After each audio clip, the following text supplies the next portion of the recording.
दोस्तों आप जो फोटोज अपनी स्क्रीन पर स्लाइड होते हुए देख रहे हैं, पता है वो क्या है? यह है IBM 1401, एक कंप्यूटर जिसकी मेमोरी सिर्फ 4 KB थी। लेकिन सवाल यह है कि मैं आपको ये सब क्यों बता रहा हूँ। असल में यही कंप्यूटर टाटा कंसल्टेंसी सर्विसेज यानी कि TCS का पहला कंप्यूटर था। और मजेदार बात यह है कि TCS इसे खरीद नहीं पाई थी, बल्कि लीज पर लेकर इसने अपना काम चलाया था। आज TCS दुनिया की सबसे बड़ी IT कंपनियों में से एक है, जो the world bank, JP Morgan, Tesla और माइक्रोसॉफ्ट जैसे जायंट्स को भी IT सॉल्यूशंस प्रोवाइड करती है। लेकिन क्या आप जानते हैं कि TCS की शुरुआत इतनी कठिनाइयों से हुई थी कि उसकी स्टोरी सुनकर आपकी रूह कांप जाएगी। यह वही TCS है जिसने भारत को passport Seva Kendra, IRCTC online ticketing system, Indian post digitalisation और इनकम टैक्स फाइलिंग पोर्टल जैसे रिवोल्यूशनरी प्लेटफॉर्म्स दिए हैं। आज TCS भारत के प्राइवेट सेक्टर की सबसे बड़ी एम्प्लॉयर्स में से एक बन चुका है, जिसमें 6 लाख से भी ज्यादा एम्प्लॉयज काम करते हैं। लेकिन क्या आपने कभी सोचा है कि जब कंप्यूटर को समाज में खतरनाक माना जाता था, तब TCS जैसी IT कंपनी कैसे एस्टेब्लिश हुई? आज के इस वीडियो में हम आपको TCS की इंस्पायरिंग जर्नी के हर पहलू से रूबरू कराएंगे।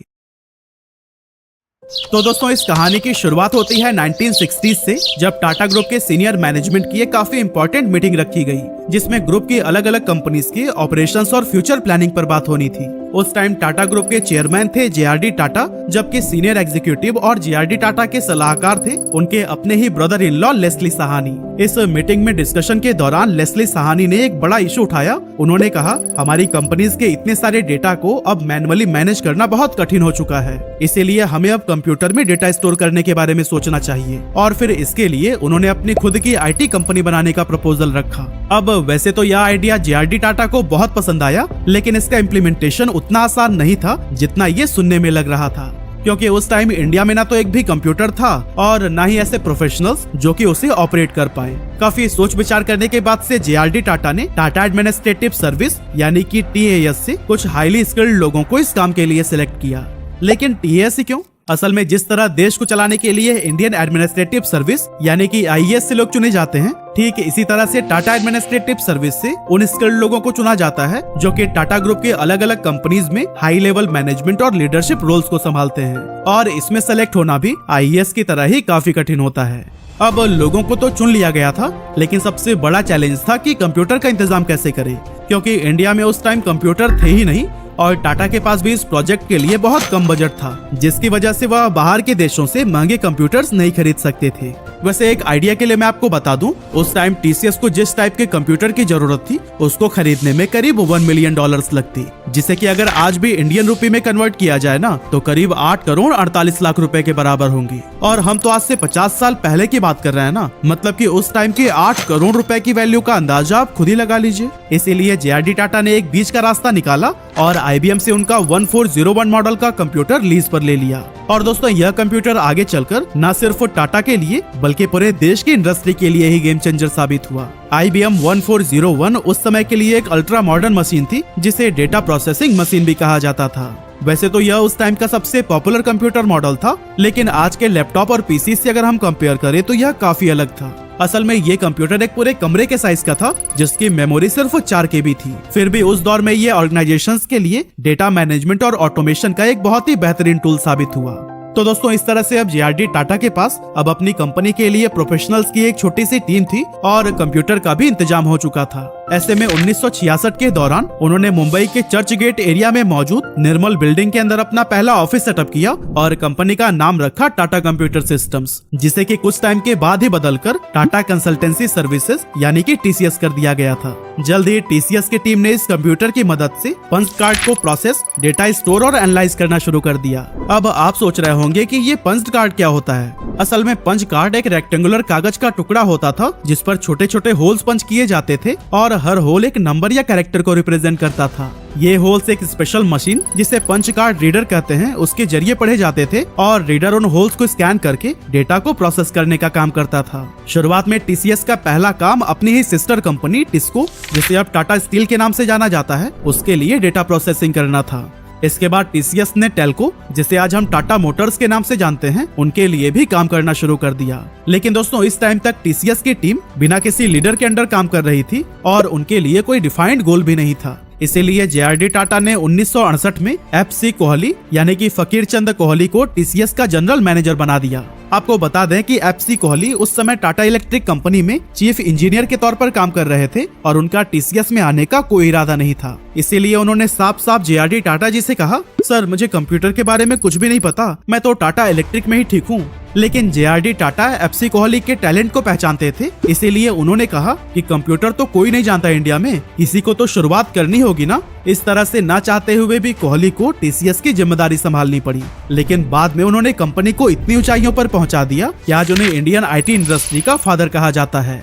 हालांकि उनके लिए इंडिया में मार्केट बिल्ड करना आसान बिल्कुल भी नहीं था, क्योंकि यहाँ पर पहले से कोई बेंचमार्क नहीं था और टीसीएस को सब कुछ जीरो से ही करना पड़ रहा था। ऐसे में कुछ टाइम के बाद से कोहली साहब को महसूस हुआ कि सिर्फ टाटा ग्रुप की कंपनीज का ही डेटा मैनेज करने से कुछ भी अर्निंग हो नहीं रही है, तो क्यों ना कमाई बढ़ाने के लिए बाहर की कंपनीज को भी अपनी सर्विसेज ऑफर की जाए। लेकिन सबसे बड़ा सवाल तो ये था कि उनकी ये सर्विसेज लेगा कौन, क्योंकि जैसा कि हमने आपको पहले ही बताया कि इंडिया में कंप्यूटर और डेटा प्रोसेसिंग का कोई ट्रेंड नहीं था और मार्केट में ऐसी मानसिकता फैली हुई थी कि कंप्यूटर के आने के बाद से नौकरियां चली जाएंगी और ये लोगों के रोजगार के लिए खतरा बन जाएगा। इवन सरकार भी कुछ इसी तरह की ही सोच रखती थी, इसीलिए लोगों के मन में कंप्यूटर को लेकर एक गलत इमेज बन गई थी, जिससे टीसीएस के लिए क्लाइंट ढूंढना एक बहुत बड़ा टास्क बन गया।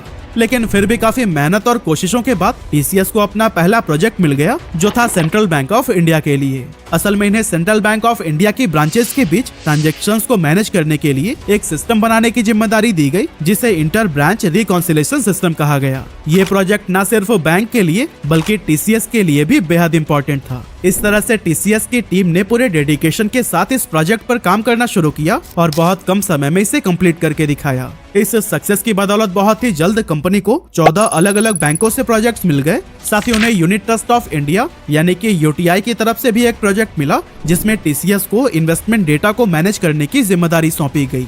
अब दोस्तों यहाँ तक तो सब कुछ ठीक चल रहा था और धीरे धीरे ही सही, लेकिन टीसीएस ग्रोथ की ओर बढ़ रहा था। पर तभी इंदिरा गांधी की सरकार ने बैंकों का नेशनलाइजेशन कर दिया। अब चूंकि सरकार कंप्यूटर के खिलाफ थी, इसीलिए बैंक से मिलने वाले प्रोजेक्ट अचानक से बंद हो गए, जिससे कि टीसीएस को बड़ा झटका लगा।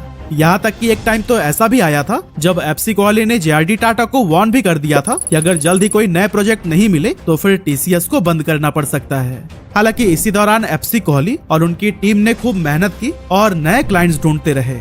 इसी खोजबीन के दौरान 1970s में एफसी कोहली को अमेरिका के IEEE यानी कि institute of electrical and electronics engineer के बोर्ड ऑफ डायरेक्टर के रूप में सेलेक्ट कर लिया गया, जिस वजह से उन्हें कुछ समय के लिए अमेरिका जाना पड़ गया।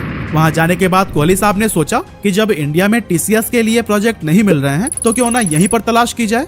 इसी सिलसिले में उनका कांटेक्ट बरोस कॉर्पोरेशन से हुआ, जो कि कंप्यूटर बनाने का काम करती थी और ये कंपनी अपने कंप्यूटर के लिए एक हेल्थ केयर सॉफ्टवेयर डेवलप करना चाहती थी। ऐसे में एफसी कोहली ने उन्हें भरोसा दिलाया कि टीसीएस उनका ये काम एफिशिएंटली कर सकती है। और दोस्तों एफसी कोहली के कॉन्फिडेंस से इम्प्रेस होकर बरोस ने 1973 में टीसीएस के साथ में पार्टनरशिप कर ली और कंपनी को $24,000 का कॉन्ट्रैक्ट दे दिया, जो कि भारत की पहली आईटी आउटसोर्सिंग डील थी। लेकिन दोस्तों अब टीसीएस के लिए मुश्किलें और भी ज्यादा बढ़ चुकी थी, क्योंकि टीसीएस के पास अपना खुद का ऐसा कोई कंप्यूटर ही नहीं था जिसके ऊपर वह सॉफ्टवेयर डेवलप कर पाए। अब दोस्तों टाटा इतने बड़े डील के लिए कंप्यूटर खरीद भी सकती थी, लेकिन उस टाइम पर कंप्यूटर खरीदना इतना आसान नहीं होता था। कंप्यूटर खरीदने के लिए सरकार से अप्रूवल लेना जरूरी था, क्योंकि इंडियन गवर्नमेंट कंप्यूटिंग इक्विपमेंट्स के इंपोर्ट को अपने कंट्रोल में ले रखी थी, क्योंकि उन्हें डर था कि कंप्यूटर लोगों की नौकरियां खा लेगा और इससे इंडिया की खराब इकोनॉमी और भी नीचे चली जाएगी।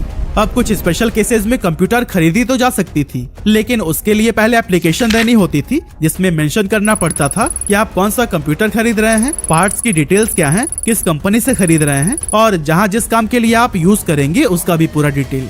मतलब कि अप्रूवल मिलने में ही 9 से 12 महीने का समय लग जाता था। लेकिन बरोस कॉर्पोरेशन अपने सॉफ्टवेयर के लिए इतना इंतजार नहीं कर सकता था, तो फिर अब करें तो क्या करें।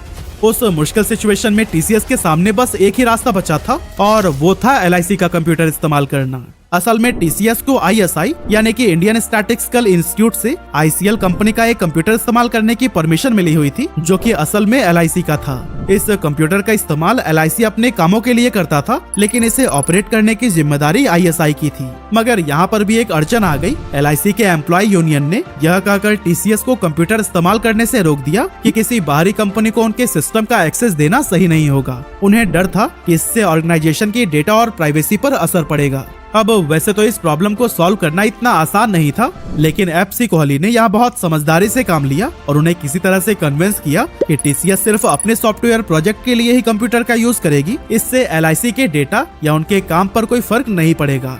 आखिरकार उनकी इस बातचीत के बाद से एम्प्लॉय यूनियन ने ट्रस्ट करके टीसीएस को कंप्यूटर इस्तेमाल करने की परमिशन दे दी और फिर काफी डिफिकल्टीज के बाद ही सही टीसीएस ने एक ऐसा हेल्थ केयर सॉफ्टवेयर डेवलप किया जो कि बरोज कॉर्पोरेशन को काफी पसंद आया। इस प्रोजेक्ट को कंप्लीट करके न सिर्फ कंपनी का कॉन्फिडेंस बढ़ा, बल्कि ये भारत के आईटी इंडस्ट्री के लिए एक मील का पत्थर साबित हुआ।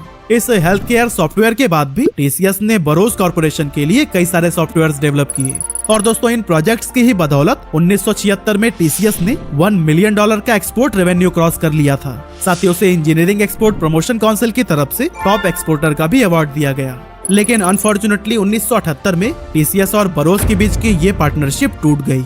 अब ये क्यों और कैसे हुआ, इसके पीछे भी एक काफी इंटरेस्टिंग स्टोरी है। असल में 1978 के दौरान टाटा सन्स मतलब कि टाटा ग्रुप की मेन कंपनी ने बरोज के साथ एक ज्वाइंट वेंचर शुरू किया जिसे टाटा बरोज का नाम दिया गया। इस वेंचर का मोटिव था कि भारत में बरोज के कंप्यूटर्स बेचे जाएं और उसका मेंटेनेंस किया जाए। अब इस ज्वाइंट वेंचर से टाटा सन्स को तो काफी फायदा हुआ, लेकिन टीसीएस के लिए ये कुछ मुश्किलें लेकर आया। एक्चुअली टीसीएस के पास में दो ऑप्शंस थे। पहला कि वो टाटा बरोज का जो ज्वाइंट वेंचर था उसका हिस्सा बन जाए और दूसरा वो खुद की अलग पहचान बनाए और अपने तरीके से काम करे। लेकिन बात ये थी कि टीसीएस की ज्यादातर कमाई बरोज से ही आ रही थी, इसीलिए अगर उसने अपनी अलग पहचान बनाई तो न सिर्फ उसकी अर्निंग रुक जाती बल्कि उसे नए क्लाइंट्स ढूंढने में भी काफी दिक्कतें होती। और सबसे बड़ी बात कि टीसीएस टाटा बरोज का ही कॉम्पिटिटर बन जाता, जो शायद जेआरडी टाटा को पसंद नहीं आता। लेकिन फिर भी एफसी कोहली जो उस समय टीसीएस के सीईओ थे, उन्होंने फैसला लिया कि टीसीएस एक इंडिपेंडेंट कंपनी बनेगा और फिर इस डिसीजन की वजह से टीसीएस और टाटा सन्स के बीच में कुछ कॉन्फ्लिक्ट स्टार्ट हो गए। लेकिन फिर भी एफसी कोहली टीसीएस को आगे बढ़ाने में जी जान से लगे रहे और उन्होंने इंडियन मार्केट के साथ साथ इंटरनेशनल प्रोजेक्ट्स की भी तलाश शुरू कर दी।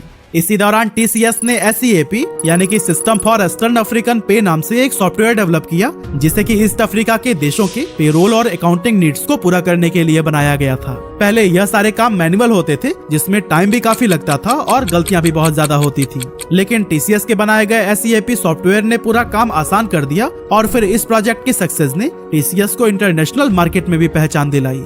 इसके बाद टीसीएस ने इंडिया में न्यूक्लियर पावर के कई सारे प्रोजेक्ट्स पर काम किया और हिंदुस्तान एरोनॉटिक्स लिमिटेड के लिए भी कुछ प्रोजेक्ट्स कंप्लीट किए। और दोस्तों आपको बता दें कि टीसीएस की ही देन है कि आज आप पेपर पर नहीं बल्कि ऑनलाइन प्लेटफॉर्म पर इन्वेस्टमेंट कर पा रहे हैं। जी हाँ, टीसीएस ने ही बॉम्बे स्टॉक एक्सचेंज यानी कि BSE के लिए शुरुआती कंप्यूटराइज सिस्टम को डेवलप करने का काम किया था। यहाँ तक कि 1977 में इनकम टैक्स डिपार्टमेंट के लिए भी पैन कार्ड का सिस्टम टीसीएस ने ही डेवलप किया था। इसके अलावा 1980 में टीसीएस ने पुणे के अंदर भारत का पहला software research and development centre establish किया जिसका नाम रखा गया Tata research development and design centre. TRDDC का उद्देश्य था रिसर्च करके नई नई सॉफ्टवेयर सोल्यूशन और टेक्नोलॉजीज को डेवलप करना ताकि टीसीएस अपने क्लाइंट्स को बेस्ट सोल्यूशंस दे सके। और दोस्तों इसी TRDDC की ही बदौलत 1980s के अंत तक टीसीएस 500 से भी ज्यादा प्रोजेक्ट्स कंप्लीट कर चुका था और 40 देशों में अपनी सेवाएं दे रहा था। पर दोस्तों सवाल ये उठता है कि अगर उस समय इंडिया में कंप्यूटर की पॉपुलैरिटी नहीं थी और ना ही इससे रिलेटेड कोई कोर्स हुआ करता था, तो फिर टीसीएस को इतने बड़े बड़े प्रोजेक्ट्स पर काम करने के लिए स्किल्ड लोग मिले कहां से? क्या उन्होंने बाहर के देशों से प्रोफेशनल्स को हायर किया था? बिल्कुल नहीं। असल में टीसीएस के फाउंडर एफसी कोहली ने इस प्रॉब्लम का सोल्यूशन खुद ही निकाला। उन्होंने IIT कानपुर से रिक्वेस्ट किया कि उनके कोर्सेज में एक कंप्यूटर प्रोग्रामिंग कोर्स को भी ऐड कर दिया जाए। लेकिन उस टाइम पर एक क्वेश्चन यह भी खड़ा हुआ था कि अगर स्टूडेंट्स इन कोर्सेज को कंप्लीट कर लेते हैं तो फिर उन्हें जॉब कौन देगा? और दोस्तों यहाँ पर भी एफसी कोहली ने ये भरोसा दिलाया कि जो भी ये कोर्स करेगा उसे टीसीएस में जॉब दे दी जाएगी। और दोस्तों उन्होंने अपना वादा निभाते हुए IIT कानपुर के ज्यादातर ग्रेजुएट्स को हायर कर लिया।